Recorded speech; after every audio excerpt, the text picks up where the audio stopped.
The wall, the record-breaking former Indian cricket player and wicketkeeper Rahul Dravid, is that one batsman that the opposition didn't want to bowl. Along with his remarkable record of 210 catches in Test cricket, which set a record for the most catches, Dravid also has a record of 1 run in 100 balls. If his team needed a man to complete even a 10-day defense game, the wall was the go-to guy. Good-looking stroke from Dravid to get off the mark. It'll be a big side there now. 2 runs to Dravid, 2-5. Though the legend retired in March 2012, his retirement didn't take him too far away from the game. He took on a coaching job for cricket teams in India. He recently led the Indian national cricket team to win the 2024 T20 World Cup, something he didn't achieve as a player. This makes one wonder, was Rahul Dravid really that good?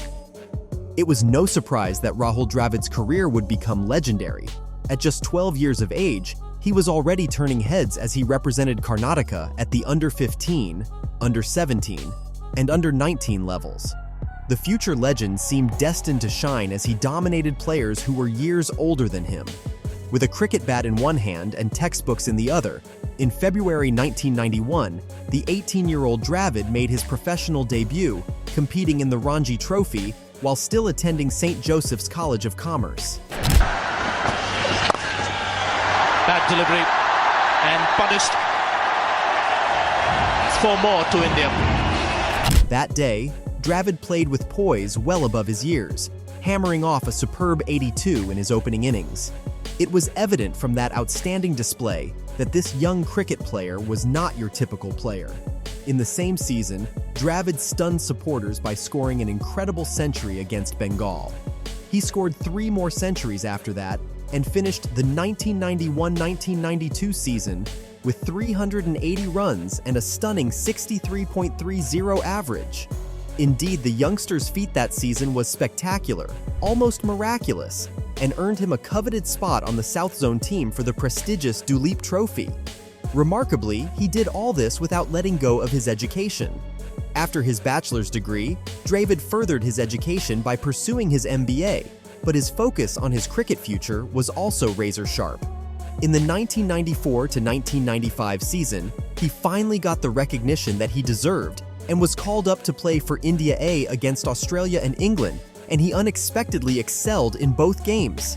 At the end of the season, Dravid had not only pleased the selectors, but also earned his maiden call-up to play for India in the Wills World Series.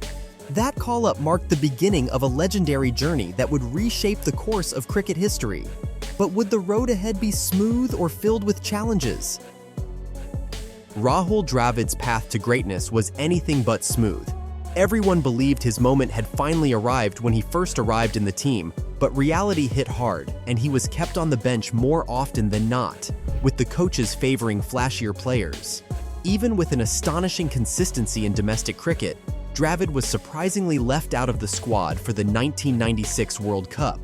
Instead of wallowing in disappointment, he went back to domestic cricket with a fiery resolve and a commitment to improve.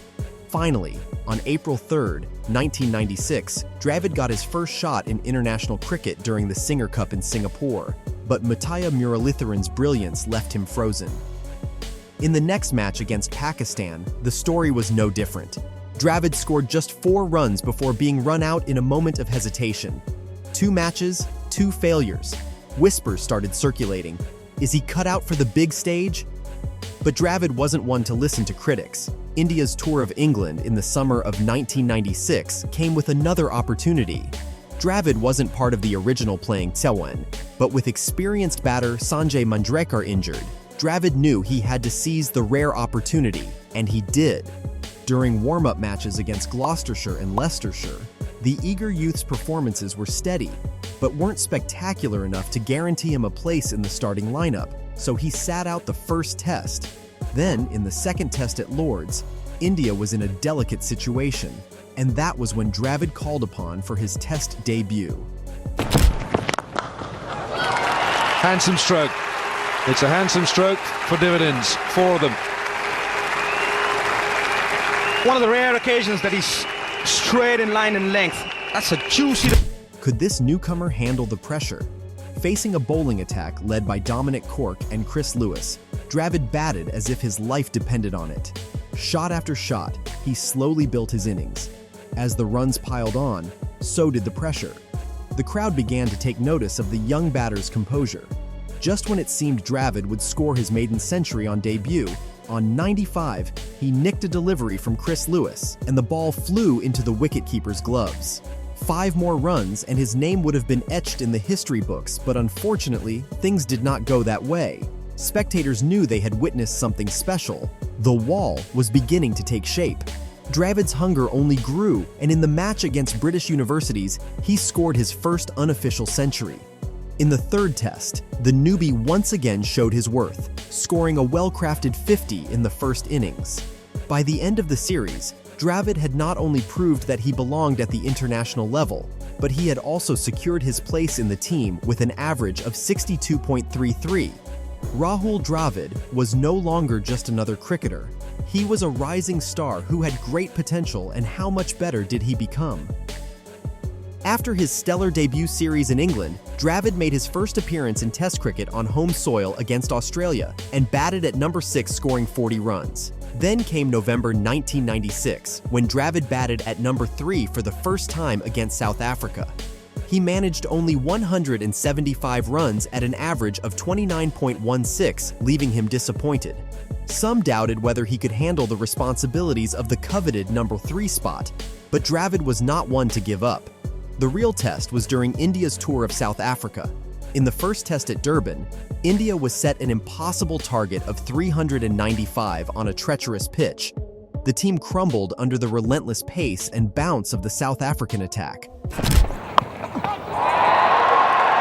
That's over the top. That is something, I'm here to tell you. Bowled out for a miserable 66, their lowest total in decades.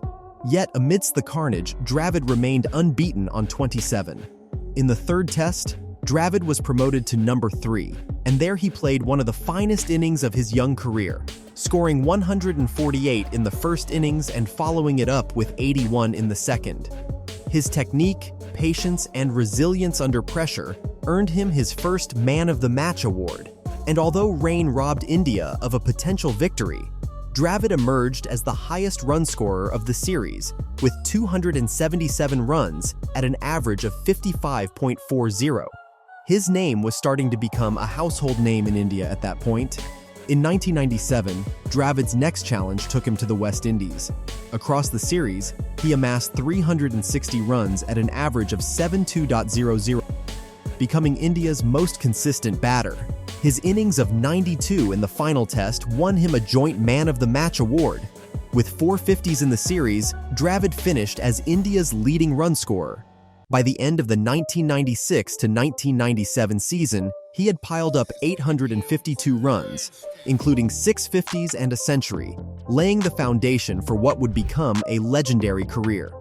The following season, Dravid's hunger for consistency reached new heights, as in just 8 tests, he registered 7 50s, including 6 in a row, a rare feat that equaled the record set by Indian great Gundappa Vishwanath.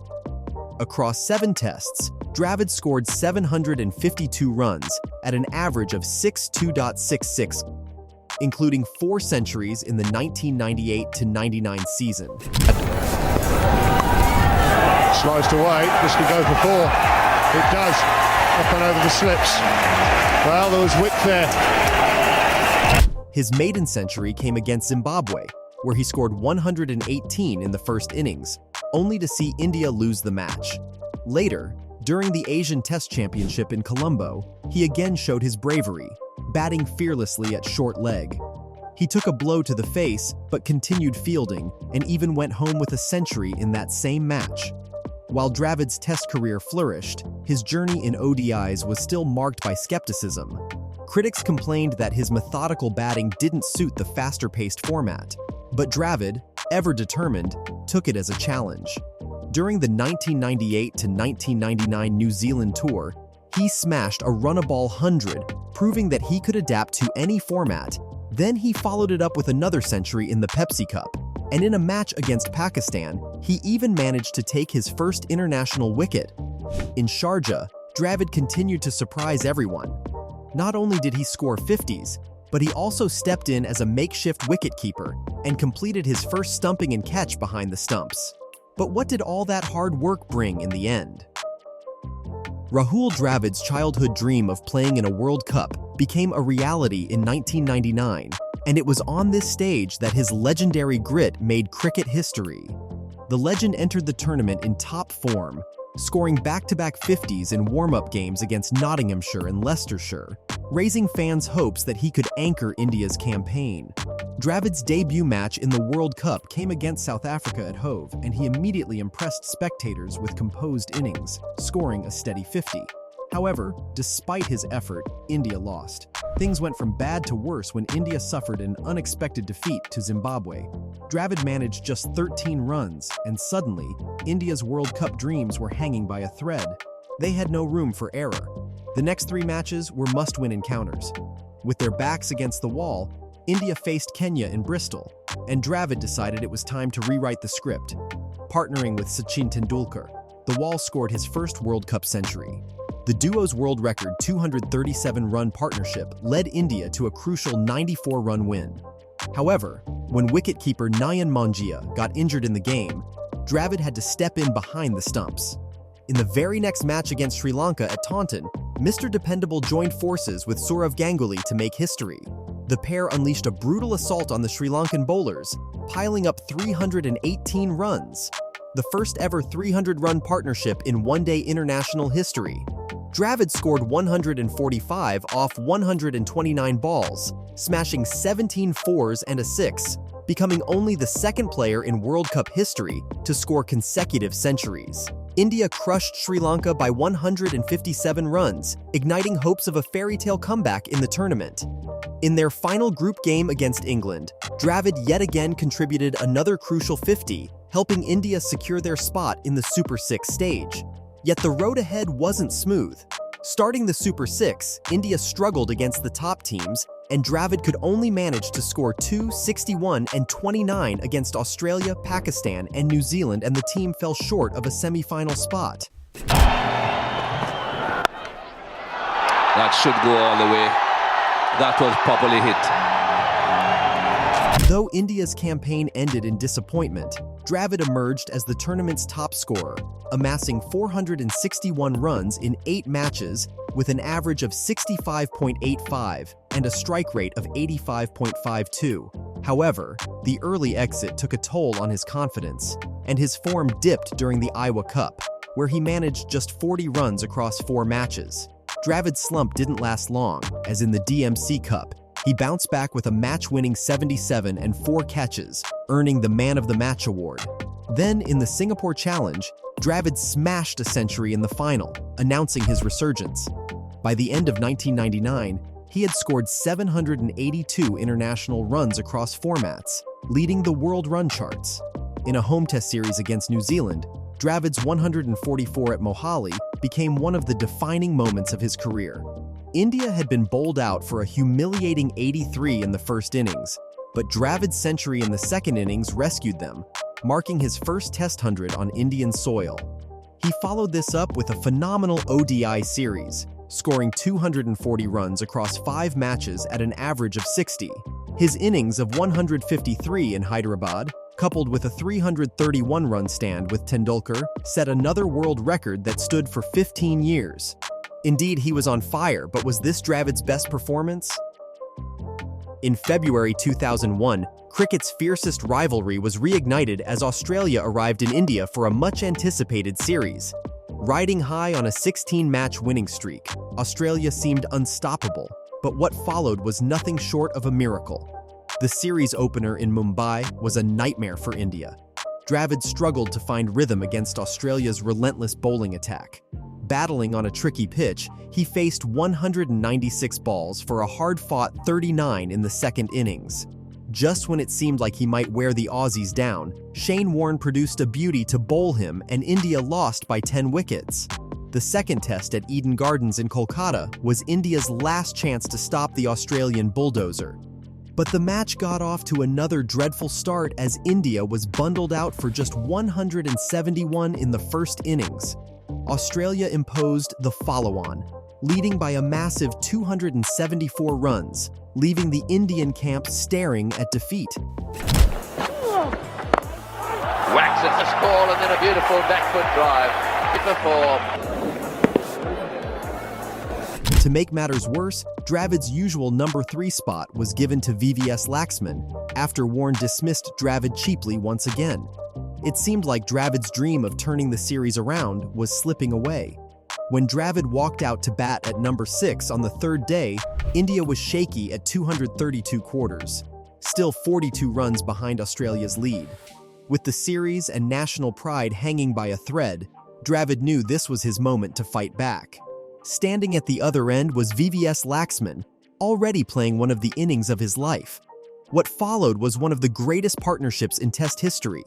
The two batters batted through the entire third day, and their resilience broke the spirit of the Australian bowlers, who were used to intimidating opponents. Glenn McGrath's accuracy, Shane Warne's spin, and the hostile pace of Jason Gillespie could not penetrate the wall Dravid and Laxman had built. Laxman crafted 281, while Dravid matched him stroke for stroke, grinding the Aussies into the ground, and the duo batted through the entire fourth day without losing a single wicket. By the time their 376-run partnership came to an end on the fifth morning, they had flipped the match on its head. Dravid finished with a crucial 180, while India declared at 657 sevenths, leaving Australia with an improbable target of 384. With only 2 sessions left in the match, Australia's batsmen were under enormous pressure. Meanwhile, India's bowlers rose to the occasion. Harbhajan Singh, who had been tormenting Australia throughout the series, took 6 wickets, dismantling the Australian batting lineup. The visitors were bowled out for 212, handing India a historic 171-run victory. It was only the 3rd time in Test cricket history that a team had won a match after being forced to follow on. The world had then witnessed flashes of Dravid's brilliance, but the best was yet to come. Just how good was Dravid the moment he reached his peak? Between 2002 and 2006, Rahul Dravid reached the pinnacle of his career, becoming the most reliable batsman in Indian cricket and one of the finest in the world. In this period, he amassed a staggering 8,914 runs in 174 matches at an average of 54.02, scoring 19 centuries. This incredible run began with India's tour of England in 2002, where they participated in a triangular ODI series alongside the hosts and Sri Lanka. For a long time, India had struggled to clinch one-day finals, losing 9 consecutive times in the big moments. So, in a surprising move, Dravid took up the wicket-keeping gloves for most of the tournament, a decision that allowed India to play an extra batsman. Not only did he handle the gloves brilliantly, taking 9 dismissals, which was the most in the tournament, but he also scored 245 runs at an average of 49.00, including 3 half-centuries. In the match against Sri Lanka, Dravid scored 64 to him the man of the match, and his steady presence helped India win the series and break their finals curse. Later that year, Dravid continued his impeccable form in the ICC Champions Trophy, where India shared the title with Sri Lanka after a rain-affected final. Dravid contributed 120 runs with the bat and added 5 dismissals as the wicketkeeper. Back home, in a Test series against the West Indies, Dravid became the first Indian to score hundreds in 4 consecutive Test innings. He scored 300 runs with at an astounding average of 75.00, including a century and 2 50s in the ODI series against the West Indies, but unfortunately, his team lost. With the form that the team was in, defeat was crushing, but they did not relent, and indeed, the years that followed held great promises for Dravid and his team. But just how successful did they become? In 2003, Rahul Dravid was given the ultimate responsibility, captaining the Indian Test team, and he embraced the challenge with the same patience, discipline, and calm demeanor that defined his career. Later, he also took over the reins of the ODI team, marking the beginning of an era where India achieved some of its most memorable victories under his leadership. One of Dravid's most iconic achievements came during India's Test series victory against the West Indies in 2006. For decades, the Caribbean had been a graveyard for Indian cricket, with the team repeatedly falling short. However, under Dravid's composed captaincy, the Indian team clinched a Test series win in the Caribbean for the first time since 1971. In the ODI series that followed, Dravid once again led from the front and guided India to victory against the same West Indies team. Dravid's ability to lead with quiet strength was further displayed when India traveled to South Africa. Traditionally, the Proteas had dominated India on their home soil, but Dravid orchestrated an exceptional series that saw India win a Test match there. 2007 brought more success for Dravid and the Indian team, but it was also a year of reflection. After a string of achievements, Dravid stepped down as captain, handing over the reins to the next generation. Even as a captain, Dravid's focus had always been on the team's growth over individual glory. His performances, both as a batsman and captain, earned him the nickname Mr. Dependable. Every journey has an end, and Rahul Dravid's story as a cricketer was no exception. After years of unwavering service, the legend finally retired from international cricket in 2011. Yet even in his final days on the pitch, he was at his absolute best. His farewell tour included a Test series against England, where he scored 3 centuries in challenging conditions, proving to the world that even at the twilight of his career, his class was permanent. When Rahul Dravid called time on his Test career, he left behind a legacy of staggering achievements, which included 164 Test matches, 13,288 runs, 36 centuries, 63 half-centuries, the highest score of 270 against Pakistan, and a remarkable batting average of 52.31. Dravid's career was a perfect blend of perseverance and elegance, defined not by flashy strokes but by grit. Than I had in myself, and I'm grateful for that. The various captains I played under offered me guidance and inspired me. Flawless technique and an unyielding dedication to the team. The world of cricket might never see a player like him ever again. Don't forget to like, subscribe, and turn on notifications so you don't miss out on our next cricket insights. See you in the next video. Bye for now.